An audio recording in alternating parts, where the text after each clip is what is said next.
What's up guys, it's Talon here. In today's video we're going to be taking a look at how you can improve your solo cash cup performance by analyzing top NA East controller player Illest and how he dominated the most recent solo cash cup, placing second overall. But before I get into this VOD review guys, if you do enjoy my content or find what I'm telling you helpful, please drop a like on this video, hit that subscribe button, and turn on post notifications. Also, if you wish to support me in another way, use code TALON.FN in the Fortnite item shop, #ad. Without further ado, let's just jump right in. Alright guys, as you can see on the screen we have Illest's POV. This is going to be more of an ed game focus. Now Illest is one of the most consistent controller players, usually always in grand finals and always winning or placing top 5 in cash cups every season. I believe he has the highest average placement for controller players on NA East. So an incredibly intelligent as well as gifted fragger, obviously being controller player.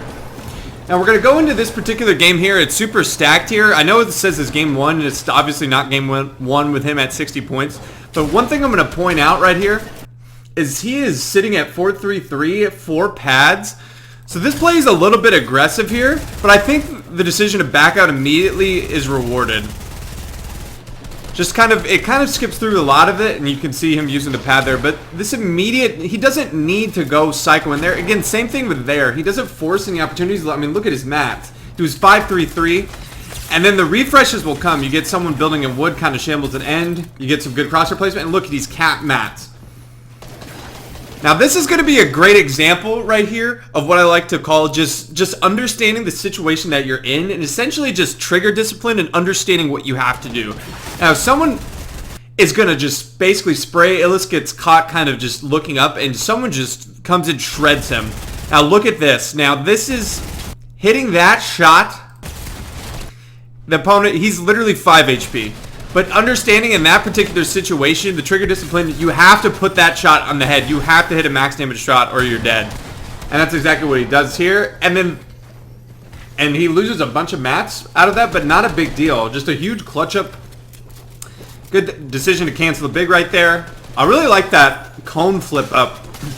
Now he's got to be aware with him being in wood that he's probably going to get pressured quite a bit.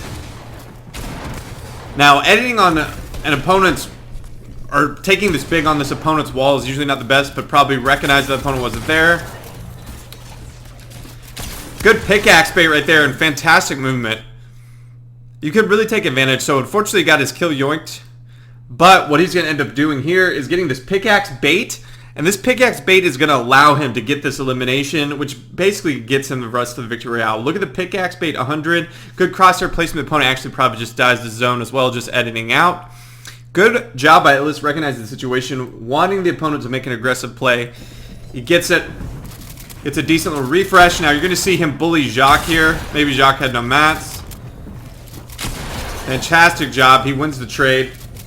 Now he's sitting at a good amount of mats on high ground in 9th. He's going to spray through. Now playing with a charge. This is where things can get kind of scary. Now fortunately, the opponent had been in storm long enough, he just gets a win because that charge can hit like a truck and end. You usually don't see it quite often. Good recognition of that opponent coming in. He just places the ramp behind his back, protects himself, and then goes. And now he had a lot of pads that game, so you were expecting that. Let's see just a more kind of traditional rotations and plays right here. Look at this dead side rotate. I mean, look, it was such a good zone where he started off. He kind of waited for things to develop, but he barely used any materials. Now he has a little bit open here. I like the plan though. You're going to see him use the harpoon quite a lot. Now this is kind of unfortunate. You see a good chance of the refresh right there. I think if he places the cone first.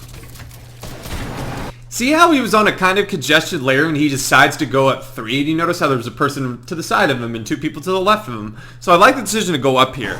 It just gets him in a nice, fresher lair.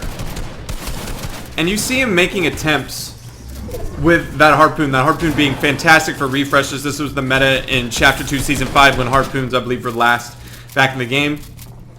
But you see him just trying to find refreshes. He's being active. He's still 300-ish mats, but he's probably not going to be able to make that max. And so he's kind of sitting here. He kind of waits and lets things develop so he can recycle. This is a big thing you can do. And then you're going to see him, I believe, eventually take control or take over a nice little drop. Now notice here, He builds a box and notices that opponent's wall is his, so he immediately just ducks back. He's not forcing anything as of yet. 200 mats, maybe looking back, hopefully for any opportunities. This was such a good attempt too. Do you notice how active he's being? Like, this is such a little thing, but the way he catches this opponent, if he were to catch this opponent off guard, this is such a good opportunity of a refresh. But you could see just the awareness actively. This opponent is conserved stair tarping, so he gets both pieces for piece control. I don't know how the opponent recognized that, or if he actually had edited him up, or if the opponent jumped. I think that's his foot, maybe, but that's such a good attempt. If you time that perfectly, the opponent drops right in front of you, you get the refresh. But you've seen throughout that he's been active. What I like to call active in endgame, always looking for opportunities. He's never passive. Especially he's going to need it, right? He's only at 200-ish builds. So he's going to need to keep looking for these opportunities. And I believe you're going to see one come up here. That's very, very obvious. And this is also a product. Look at this. This is a product of him sitting here waiting back, letting things develop in front of him. And you're going to see this opponent who's not paying attention.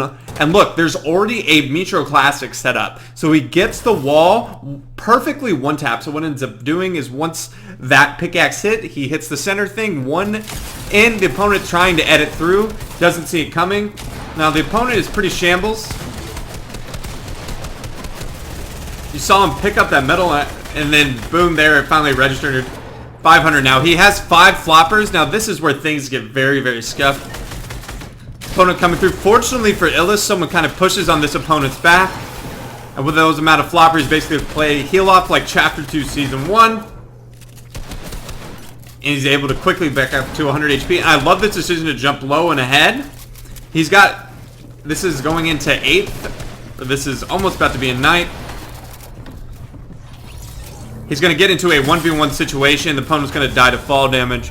And that was just, again, being active.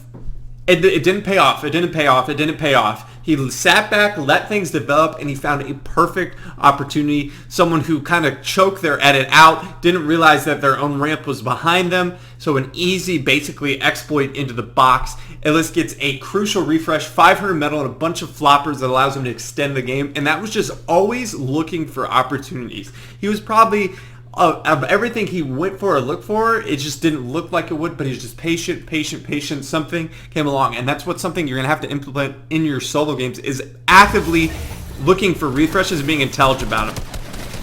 So we're going into game 3 here. We're in this moving zone. Not the best on materials. About 200 mats. Do a good job of getting ahead. 16 builds to play was, so I like this tarping in too. Kind of get on this nice dead side. You can see that just the rotational knowledge making this so much easier. You're just kind of getting cheap refreshes, and this is really good. He gets just someone low on backside. He gets kind of some siphon mats and extends his gameplay. Carrying chugs is going to get in night zone 11 people, so a good amount. Those chugs are going to allow him to extend his game, so playing kind of heal off. Same type deal right here. What does he do? He sits there, waits to back his zone and let things develop. Now, he's not going to really do too much out of here. I don't think he could have really done too much more. Does a good job of cutting off here. Now, if someone comes in and kind of steals everything, he only hits him for 100. The opponent does back out. He ends up getting 0 of the mats, but he ends up kind of chug splashing to allow this, and you can see it goes from about 8 or 11 to 5. So just kind of maximizing placement. Now, there's not much he can really do here. This is just kind of just extending as long as he can. Now, if he maybe hits this shot, this goes differently.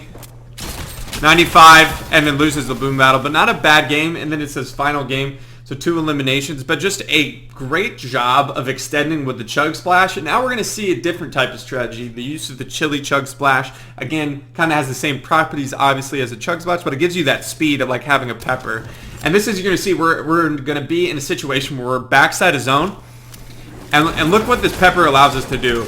We basically get a super free tarp. Now, unfortunately, we have a lever here, which I like to call it the feather duster, because it hits for absolutely nothing. It's just the tickler. It's just, you never want to be in this. Look at this full box, 69 up close, and the opponent just gets out. So unfortunately, like, choke mechanics right there, but you can see the effectiveness.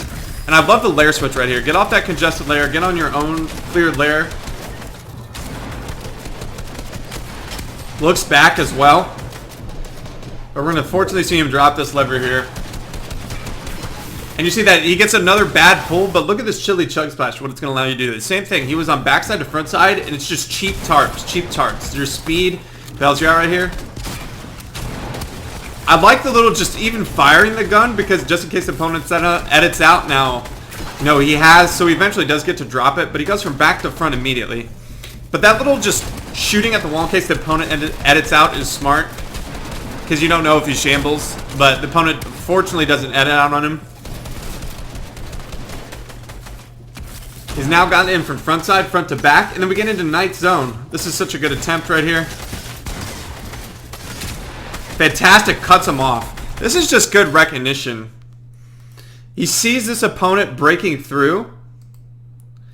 This is just good understanding of where the opponent's gonna go. And basically like what I like to call like preemptive piece control. But he understands that the opponent, it's late game, he's going to go to the path of least resistance. He's not going to break through that brick to his right. And you can see he's placing his own ramp behind him. So what does Illest do? He recognizes that and he jumps down. He goes, oh, you're just going to be right there. I'm going to place a front wall. Opponent has nothing to do. Hits him at, that's actually Tragics.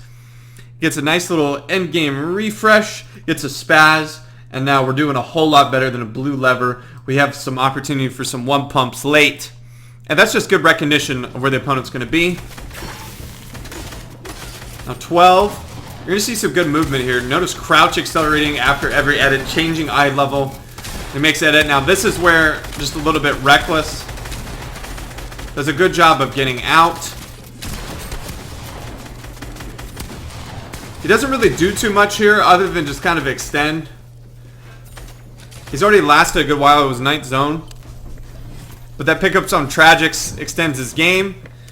And one thing I really like that he does here, he kind of just plays dead to get this extra placement point. Now, he's more than likely not going to win in this situation, right? But you want to at least get that extra points for that top two. That's exactly what he does. And so he actually hits a very clutch shot. I'm not going to lie, he nearly clutches us. He has a good opportunity. One thing that's also pretty impressive is managing to just not take any extra zone. He makes sure he moves backs as he sprays. He does have an opportunity to win this. He misses the shot. If he hits that 100 pump shot, I believe he wins, but he ends up getting taken out. A great job. We don't know if that would have pushed him over. I believe it wouldn't have even mattered if he had gotten that victory royale in terms of points. But overall, you saw the intelligence on the rotates. You saw a good understanding of meta using the chili chug splashes. We saw a good understanding of how to cut opponents off and then recognize where we're going to go to get refreshes. But the biggest thing I really want to take away is his activeness in endgame and his patience. Being active, but not being overzealous, over-aggressive, forcing things, not 50-50, especially in that first game when he was sitting near cap. And got a good crack on the opponent, and then piece controls, the opponent does get out, but then he just backs off, right? He doesn't need that refresh at that point. Sure, it would have been nice to have, it would have been an extra point, but what's more important, the longevity of your game? Dying in that situation when you have those amount of pads would have been absolutely awful. So you see him extend, and then just the good clutch factor again in that first game when that opponent sprays with the P90, and that's trigger discipline, understanding that situation that the only way you're getting out of live is if you max damage pump, and then in that situation that's one AR bullet with a blue pump. So good stuff from Illest. I hope you guys enjoyed today's VOD review. I hope that you did. If you did, drop a like on this video, hit that subscribe button, and turn on post notifications. And I hope I'll be seeing you in the next one. Peace.